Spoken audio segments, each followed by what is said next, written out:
Notebook സിനിമയിലെ താരങ്ങൾ അന്നും ഇന്നും.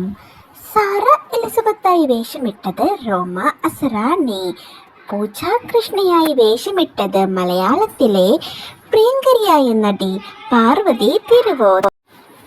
പ്രധാന കഥാപാത്രമായ ശ്രീദേവിയെ ചെയ്തത് മരിയ റോയ് എന്ന മലയാളി നടിയാണ്. പിയാനിസ്റ്റ് കഥാപാത്രമായ ഫിറോസിനെ ചെയ്തത് മെജോ ജോസഫാണ്. മെജോ ജോസഫ് ഒരു മ്യൂസീഷ്യൻ കൂടിയാണ്. ശ്രീദേവിയുടെ കാമുകനായി വേഷമിട്ടിട്ടുള്ളത് സൂരജ് മേനോൻ എന്ന കഥാപാത്രത്തെ ചെയ്തത് സ്കന്ദ അശോകാണ്. കുട്ടിയായി അഭിനയിച്ചിട്ടുള്ളതാണ് നയൻതാര ചക്രവർത്തി. ഇന്ന് മലയാള സിനിമയിലെ പ്രധാന നടിയാണ്.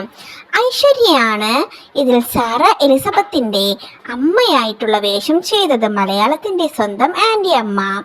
ഇതിൽ ശ്രീദേവിയുടെ അച്ഛനായി വേഷമിട്ടിട്ടുള്ളത് മലയാളത്തിലെ തന്നെ നടനായിട്ടുള്ള പ്രേം പ്രകാശ്. സ്റ്റുഡൻസിൽ ഹർത്തി ഗണേഷ് എന്ന തമിഴ് നടിയെയും നമുക്ക് കാണാൻ കഴിയുന്നതാണ്. ശ്രീദേവിയുടെ അമ്മയായി വേഷമണിഞ്ഞത് സുകന്യ എന്ന മലയാള പ്രിയ നടിയാണ്. സുകന്യ സീരിയൽ താരം കൂടിയാണ്. പൂജയുടെ അമ്മയായി വേഷമണിഞ്ഞിരിക്കുന്നത് സീതയാണ്. സീത മലയാളത്തിൽ പ്രധാന വേഷങ്ങൾ ചെയ്തിട്ടുണ്ട്. ഡോക്ടറായി വേഷമണിഞ്ഞിട്ടുള്ളത് തമിഴിലും മലയാളത്തിലും ഒരുപോലെ തിളങ്ങി നിൽക്കുന്ന രവീന്ദ്രനാണ്. വീഡിയോ ഇഷ്ടപ്പെട്ടാൽ ലൈക്ക് ചെയ്യുക.